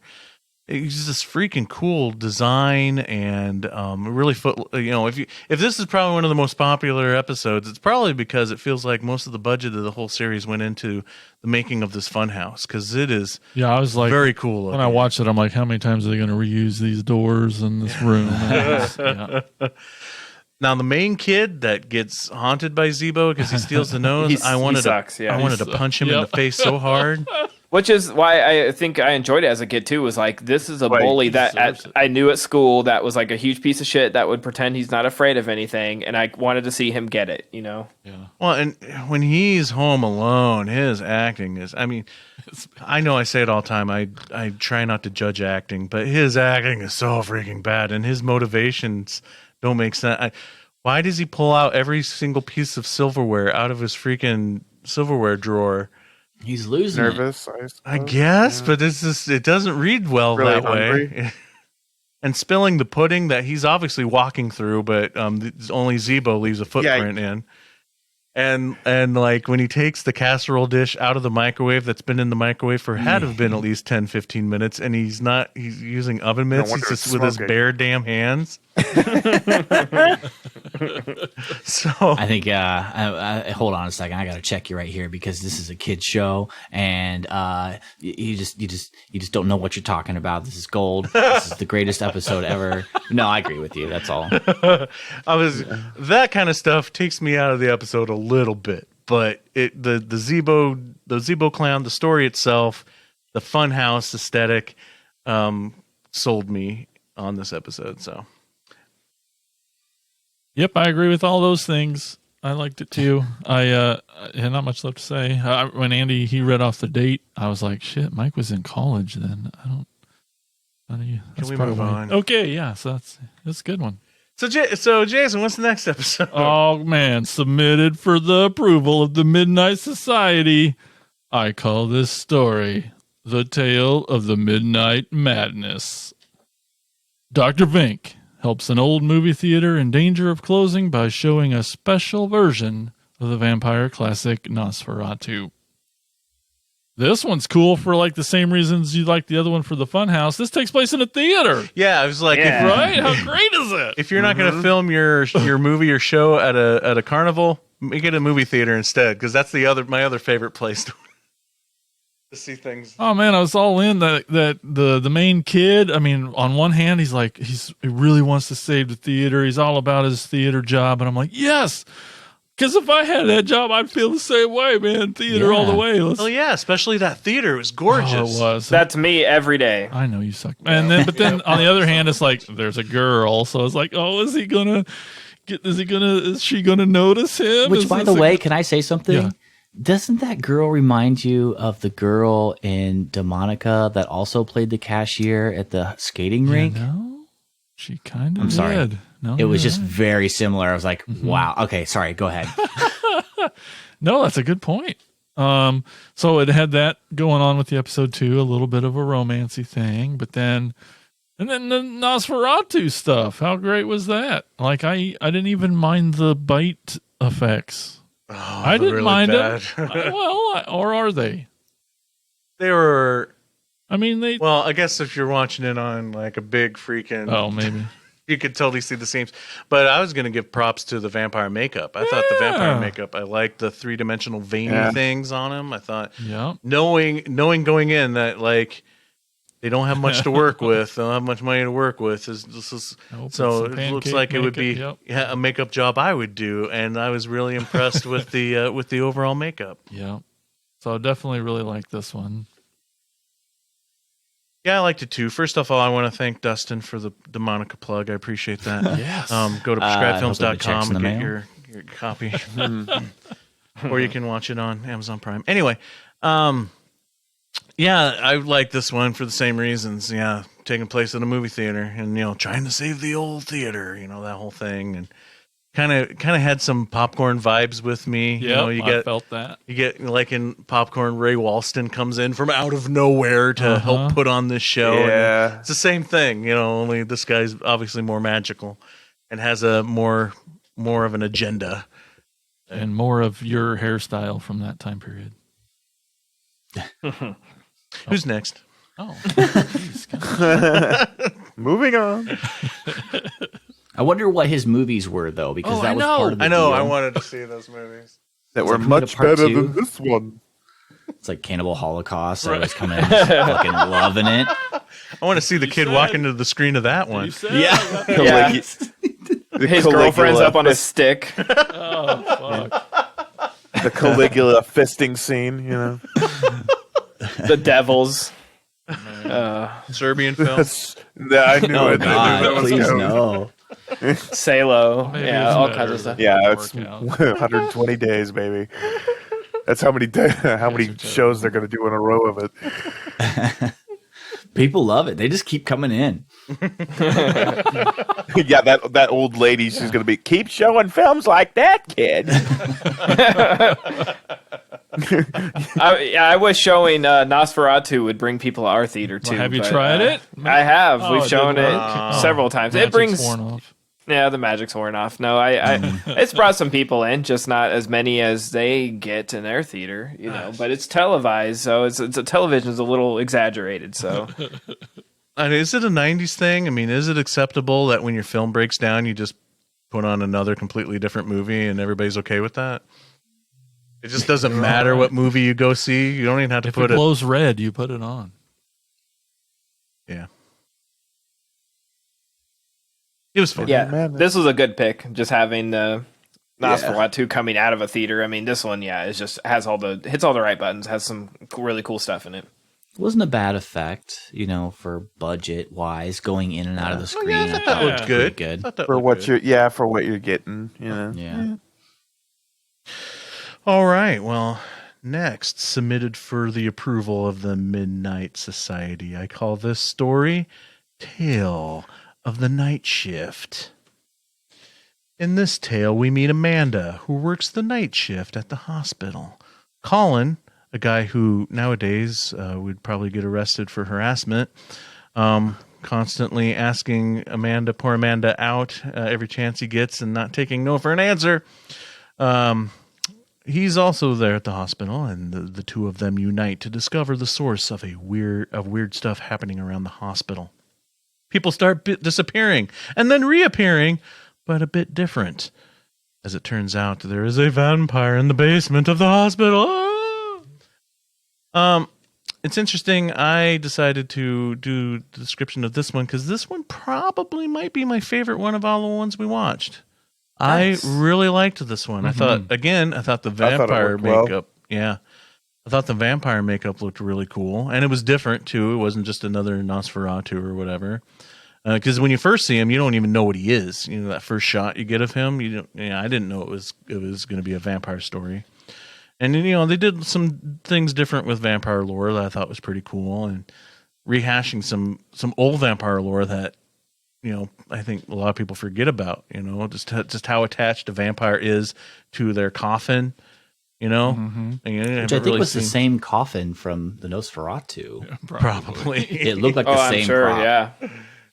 I thought, Yeah, you've got like that Transylvanian soil that they have to sleep around and shit Yep. like that. yep, yeah, and at this time period, you don't get that in the vampire lore. You know that's something that you haven't really seen probably since the Hammer days or whatever. So that was cool. So I just really enjoyed this one. I thought this one was a lot of fun for me. It had a pretty halfway decent jump scare when that kid walked around the corner and you just see that vampire is just. Mhm. That's what I thought. I was just like, oh shit. So that's the kind of episode we're watching. All right. I also feel like this one was one of the more dangerous ones. Like I felt like there was some real stakes. Like Yeah, no pun I agree. intended. No, that's Yeah. what I thought too. Was like it was more like serious, dark, less like playing on kids' fears and more just like life fears. Yeah. I mean, because this vampire is like a real threat. Right. Yeah, this also It has the wasn't- girl from Wrong Turn in it as well. Emmanuel Shrieky. Is that her name? I spent half the episode being like, I know it, I know her, I know. Yeah. And she was Sloane in Entourage, is how I knew her. Oh. The nursey girl who's made it to the end. I don't know if Oh, you can yeah. see her, Mike. Yeah. Yeah. Yeah, I know who you're talking about. Yeah, because like I thought her acting just shined above everyone else's too. So, Well, I think overall, but it was this was Mhm. probably better Mhm. acting from everybody. and in the Elisha cast. Cuthbert. Yeah. Yeah. Heck yeah, he was in it too. They recently had, I don't remember how recent, but they had a reunion of the Midnight Society, and she like was part of the reunion because she was on the show, and it was just cool to have her like talk about her experience on there. That's cool. Yeah. Awesome. And don't forget the full body burn. I mean, you don't see that on kids programming. Oh yeah. And a dummy off the side of the building. That was my favorite part. I love that shit. I'll watch that all day. Which wasn't horrible. I mean, Yeah. this is coming from a guy who watches Italian horror films, and they don't even cut away when like a body part falls off the mannequin when they throw it over. But it shows the end too of them on the ground, which is Yeah. shocking. Yeah, definitely feels like it was maybe one for even just a little bit older than the usual. Are you afraid of the dark crowd? Yeah, he's hanging her over the side of a building. Yeah, Like, that was intense. Yeah. That was It was intense. well shot, a good angle to make Yeah. it look like she was in more danger than I'm sure she was. Oh yeah. Yeah, it was an episode filled with it seemed like consistent danger as opposed to just like you have these episodes that are just lurking dread. It was just imminent danger, like pretty much consistently throughout the show. So that's what I think it sets it apart from other episodes. Mhm. Yeah, for sure. Probably why it was my favorite. Yeah, this is not one I remembered much as a kid, but when I look it up, it's considered like it's on all the scariest lists, like as far as like serious, scary episodes that still hold up. So that's why I put it on our list of to consider. I assumed you liked it, Mike, because it's called Night Shift. And I love Night Shift. See, exactly. Michael Keaton at his best. But that's different. I just remember that fucking car he drove, but yeah, I don't want to get off subject. I do. Let's talk about Night Shift. No. Idiot. All right, fine. Tad, what's our next episode? Submitted for the approval of the Midnight Society, I call this story The Tale of the Dangerous Soup.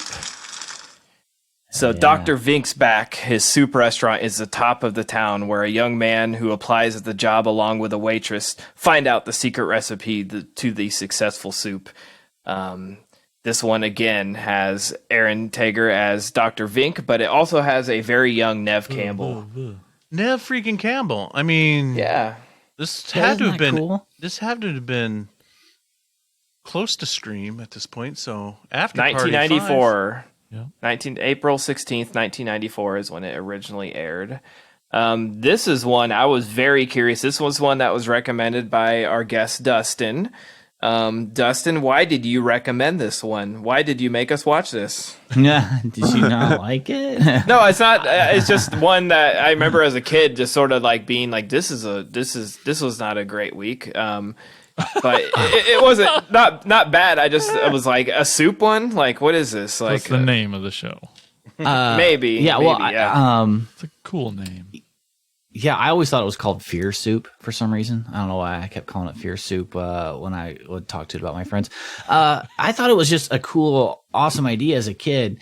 And anybody in a coffin that comes out of a coffin reaching for you, I always thought was kind of scary as a kid. So obviously, I don't think it's fucking scary now.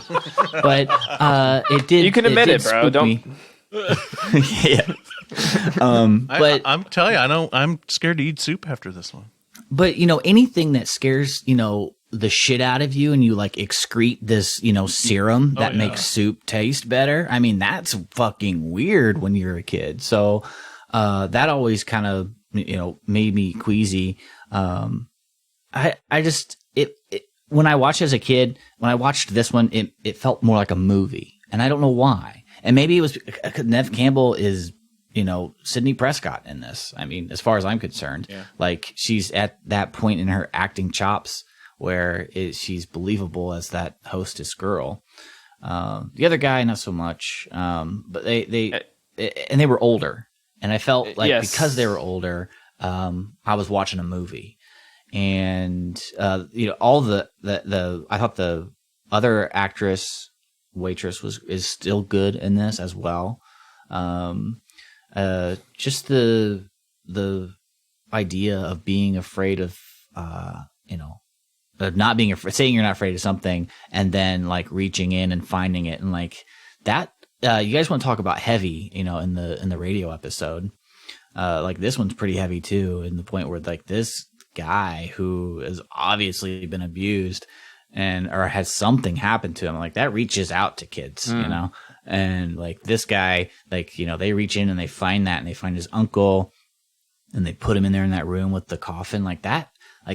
It's not scary today, but like back then it was just like, man, like this guy ain't afraid of nothing. They ain't going to find nothing from him. And they do.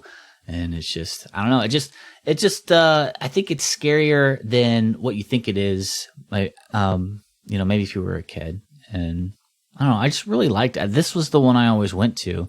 And I had a thing for Nev Campbell, not then, but, I had a thing for that character, not realizing that she was, eventually going to become in Scream, watching Scream, and then going back and watching this. I loved it even more. I thought it was really cool. But yeah, when we watched it, it's good. Nikki obviously hadn't seen these, and she rewatched some of these with me, and she's like, man, Nev Campbell like is acting exactly like she does in all the like in the Scream movies where she's like gasping and always like in tears, and she's playing like you said, Sidney Prescott, and I read on the trivia that this is the only story in the entire series that focuses on protagonists over 16. Oh really? Wow. This was the only like sort of one that featured adults that were in trouble. Yeah. Nice. So maybe that's why I didn't connect to it when I was younger. Was like these kids were like older. I don't know. Yeah, I can connect to it because I've worked in like the restaurant business, and I don't think anybody should like. I would always be fearful of anybody secreting anything into my food. So I mean that's like pretty terrifying in and of itself. But all in all, all kidding aside, I mean, it's just like, yeah, it's an interesting idea, this Dr. Vink, I mean, he's a jack of all trades. I mean, he's a film producer, he's like a chef, and he's a carnival guy. I don't know. He does all sorts of shit. But yeah, I mean, you guys tackled pretty much everything that I was seeing. But what was the other girl's name? Screaming and I guess it's not important. I'm not sure which one it is. Well, the other waitress that didn't want to wash dishes. I guess it's not important, but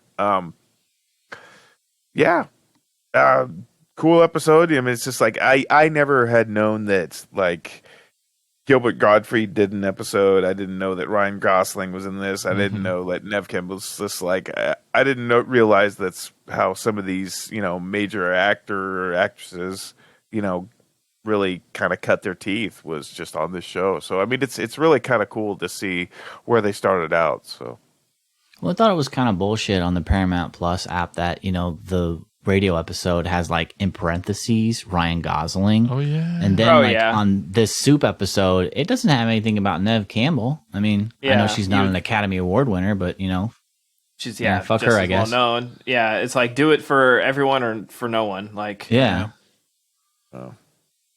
One thing I'll say about this episode is what I liked about it is it didn't go in the direction I thought it was going to. I thought it was going to be all about what happens to you if you eat the soup more than once. Yeah. Oh yeah, they kind of like you're only allowed one soup. Yeah. Yeah, that yeah. Yeah, it never gets explained, but I'm kind of glad it didn't go in the direction I assumed it was going to go. It did something different, so. This soup is bland. Secrete some more into this. Need more fear. Fear Soup, that's a better name. Okay, Andy, what's the next episode? Submitted for the approval of the Midnight Society. This story we call The Tale of the Phone Police. I know I'm reading that wrong, but whatever. The first story I chose, and the second one I wouldn't have, but here we go. Jake O'Brien loves to make prank phone calls. Unfortunately, people who mess with the telephone get taken away by the sinister phone police, and they catch you, and you will never have existed. Just like the story says, Jake and his friend, they're making prank phone calls, just being kids, and one is a little bit more hesitant, and then his sister comes in and catches them and said that the phone police will take you away because they took this one kid, Billy Baxter, away. And they think that the sister's full of crap, and they start looking into this Billy Baxter kid, and they find this phone number in the phone book for Billy Baxter. It only has 6 numbers. And eventually they're able to contact Billy Baxter, and he says, help me, blah, blah, blah. So they go to the phone company, and basically they inquire about this Billy Baxter, and they get sent down to the basement where Albert Fish is down there, and basically Jake gets kidnapped because they know that he's been making crank calls. And eventually his friend goes back and says, you got to help me, to his sister. And the sister's basically like, I don't even know you, dude. Like, and he just goes, I'll prove it to you. Jake's room is just, over here. And he goes in there. It's not his room. It's all different. So the kid, eventually goes in there and he breaks him out, and they run away from the phone police. And, oh, you do exist. Which Andy's clearly not afraid of. Gosh. Yeah. Yeah, that's basically the tale of the phone police. And one of them disguises themselves as a pizza man. And eventually they are not the pizza police. They are the phone police.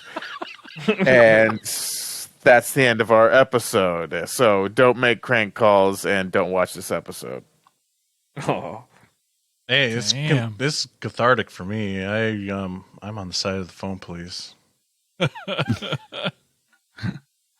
As a guy who works retail that is popular with children, and for some reason these children have a tendency to think that it's hilarious to do prank phone calls to, I'm definitely on the side of the phone police.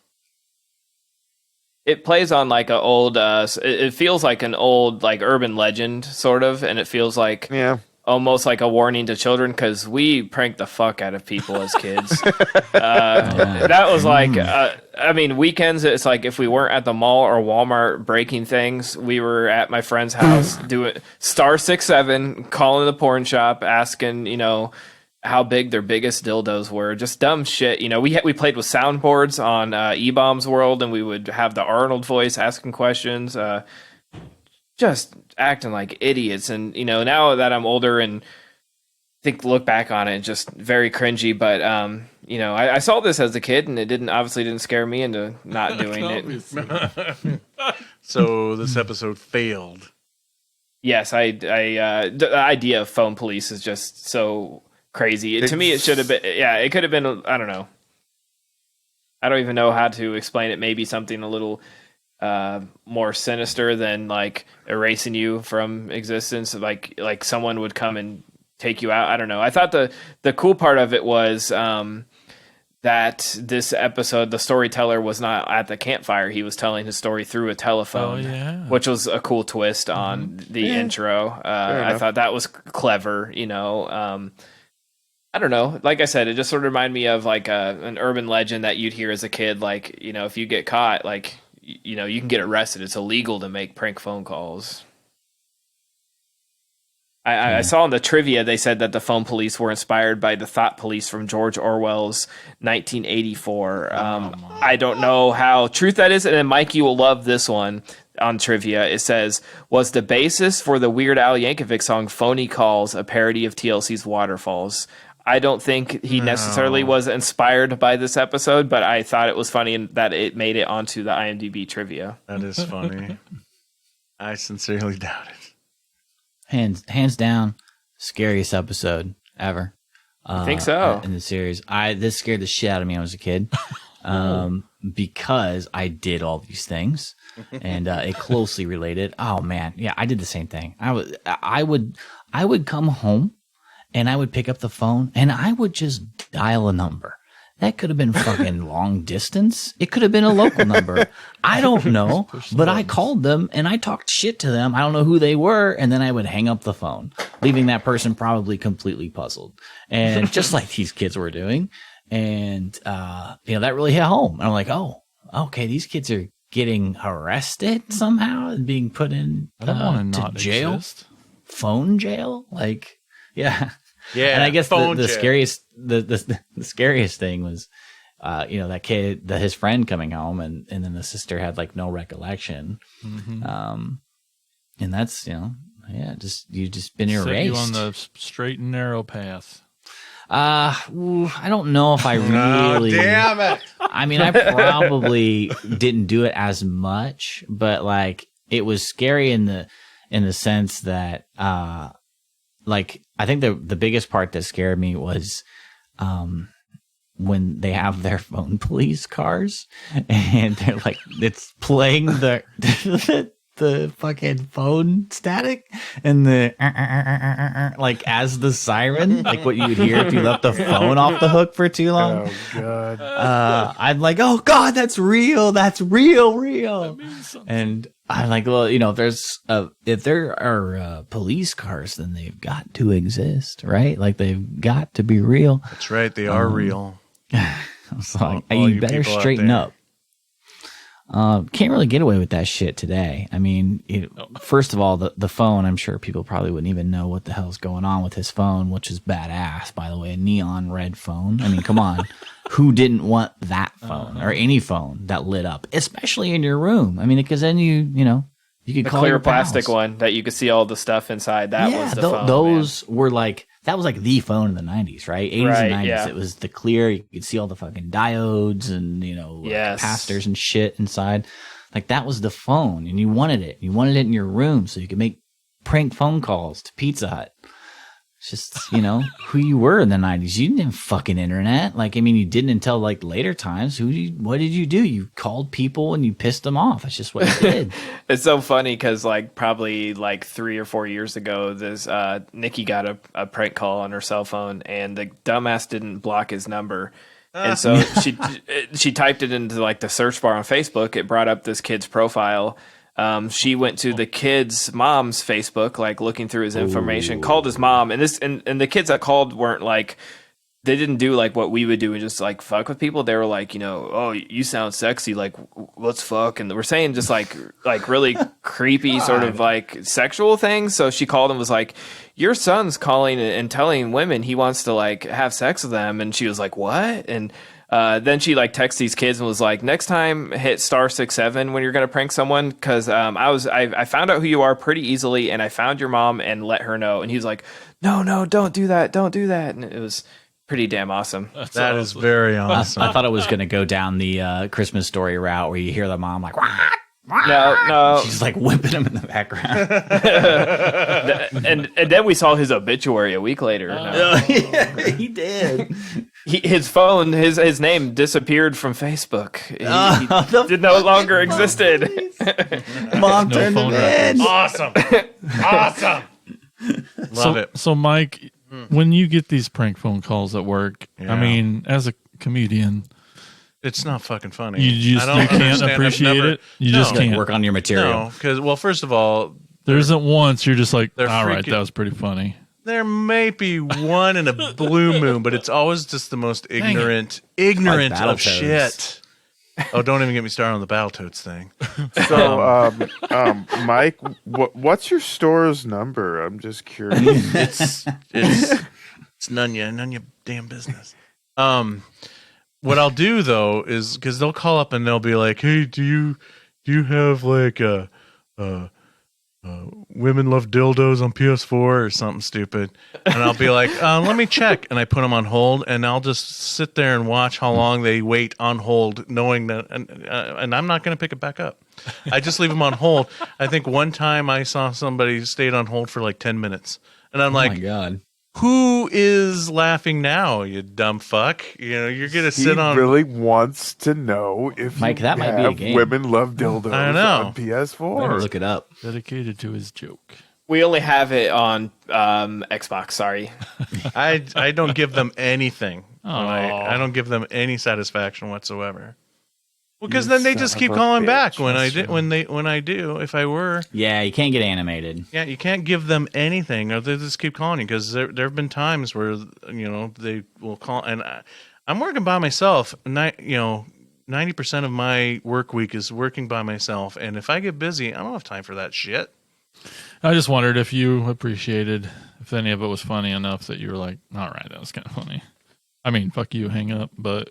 Yeah, mostly, absolutely never. Oh, dang. Never funny. Jason, what's our last episode we're going to talk about? The last episode submitted for the approval of the Midnight Society. I call this story The Tale of Jake the Snake. Ambitious kid who wants to be a professional hockey player finds a hockey stick that can't miss. Unfortunately, it's cursed.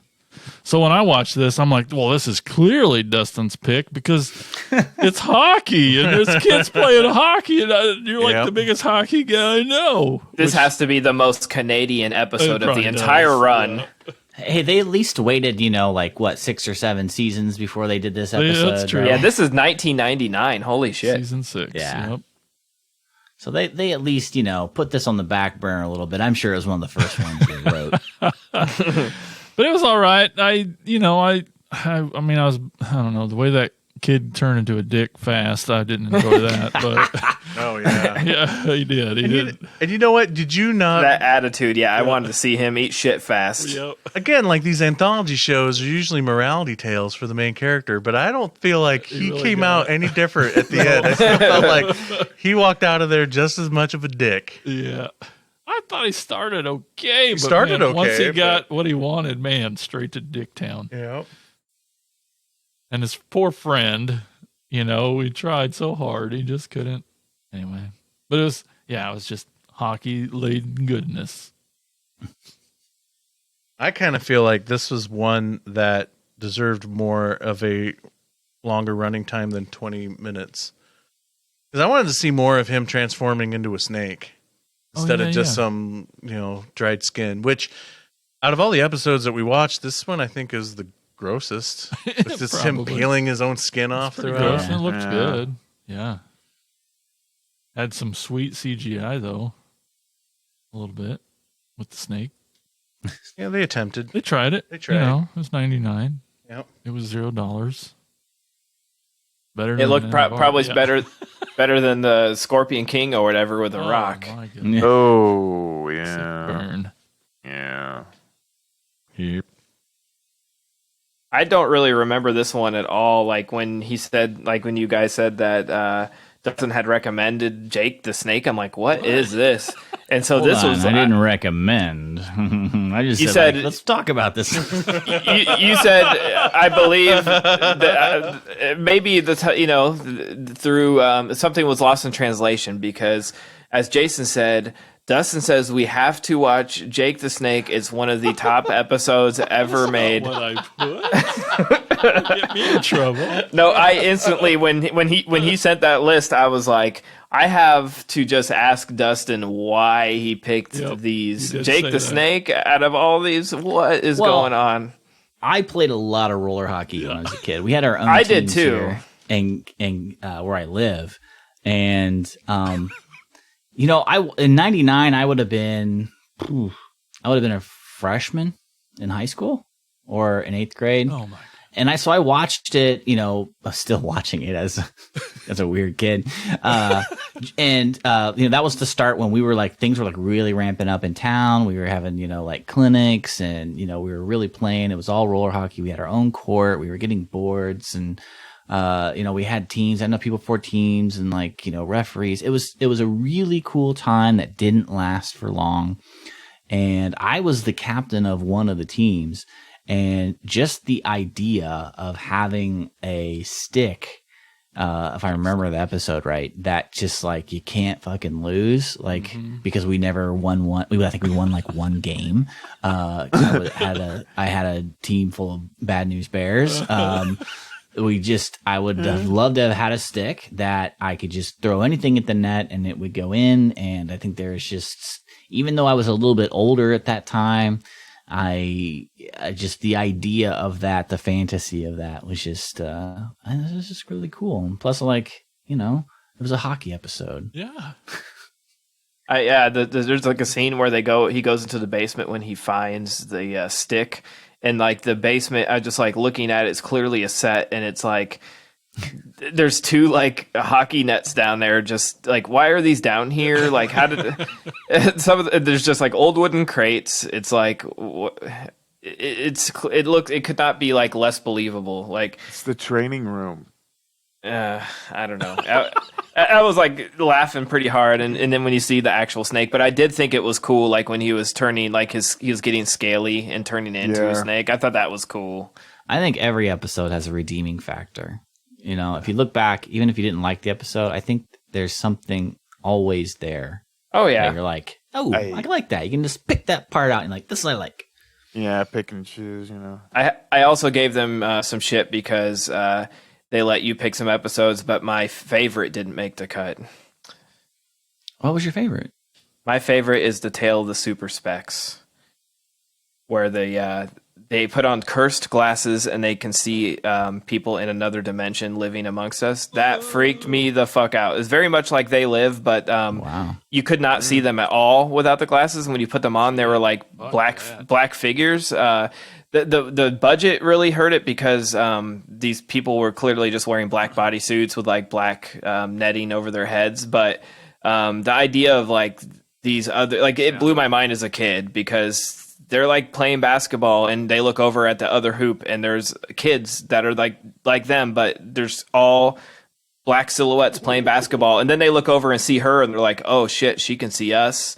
And so like she'll put them on her living room and there's another family in their room, like watching something, man. and it freaked me out. I'm like, oh my God, is this something that could be real? Like, and that's another Sardo episode. They get the glasses from Sardo, and that one really freaked me out as a kid. And then Tale of Dead Man's Float. I just wanted to get those two in before like we moved on because that one freaks me out too.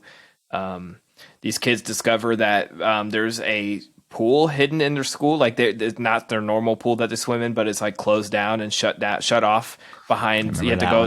Yeah, and the monster design on that is straight out of Creepshow. And as someone who's afraid of water and claustrophobic, and just that idea freaked me the fuck out. And I rewatched that recently, and it's still pretty creepy. So, man, yeah, all these are coming back. I gotta dig deep on this Paramount suck and see if I can find something else. That I like. Super Specs is not on there, but Dead Man's Float is on there. Oh man. Bummer. But Super Specs is on like YouTube or Dailymotion or something. Yeah. Just a little tidbit about this episode: not the kid with the stick, but the friend. I'm curious what he's more proud of, because he was in Zack and Miri Make a Porno, and he's the one that's getting, I guess, sodomized with a dildo by Tracy Lords. Oh yeah, his that name is is Ricky that guy. May. Yeah. Yes. So, do you think he's more proud of getting on-screen sodomized by a woman, or this "Are You Afraid of the Dark" episode? Just curious. I think that's even. I think that's Potato. yeah. All right. Well, we could be talking about Are You Afraid of the Dark all day, but unfortunately, that's it. Those are the episodes we have time for. So, that's all. But don't worry, there's still more Attack of the Killer podcast to come. We're going to take a short break, and when we come back, it'll be a segments time on the show. You're going to hear a promo for our podcast network called the Prescribed Films Podcast Network, including our newest show, the Bad Movie Bunny Podcasts, the newest addition to the network. So definitely check it out. Every episode is a review of horror or thriller movies. But is the scream that you hear your own? So you can check out the Bad Movie Bunny podcast and all the other shows at thepfbn.com. But don't just take our word for it. Listen to this.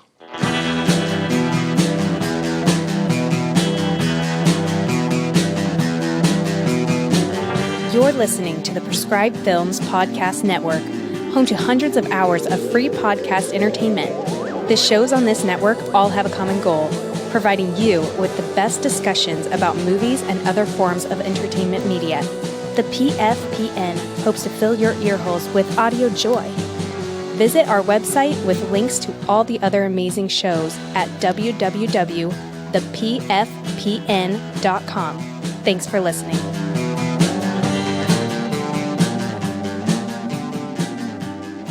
See, I told you. All right. It is segments time here, and we're going to start off, as we always do, with Jason and some shout-outs. It's time for shout-outs! Shout-outs! Shout-outs! Shout-outs! Shout-outs! All right, this episode we asked what's your favorite episode of Are You Afraid of the Dark, or some of your favorite memories of the show. On our Facebook group edition, we got Donald Salisbury from the Movie Defenders. He says, my son Josh, parentheses 13, that's a weird last name, says his favorite is The Tale of the Prom Queen because the backstory is creepy and the ending is cool. Happen to remember that? No? Prom Queen? Anybody? Sounds familiar. I'm sure once I'd look it up and yeah. Yeah. And then lastly, over on our Facebook page, we got Nick Leadham. He says, Ghastly Grinner was my favorite when I was a kid, I think. Dead Man's Float probably has the best monster, though. And Station 109.1 had a great gimmick, too. And I have a soft spot for ones that have dark endings, like dark music. Yeah, Ghastly Grinner is another infamous one. It has like a jester that is creepy as fuck. The makeup's really good on it. Yeah, Mike would probably like that one because he comes out of a comic book. Oh, cool. Yeah, definitely check that one out. Hope that one's on the Paramount. So yeah, maybe we have some older listeners and not as many younger listeners, but that's all we had on shout outs. Nothing over on Twitter or Instagram, but If you would still like to leave your comment, you can leave us a voicemail. You can give us a call at 415-952-6857 or 415-95-AOTKP. Leave us a voicemail and we'll play your comment on the show. But it's not over yet. One more segment to go. It's Insane's Picks.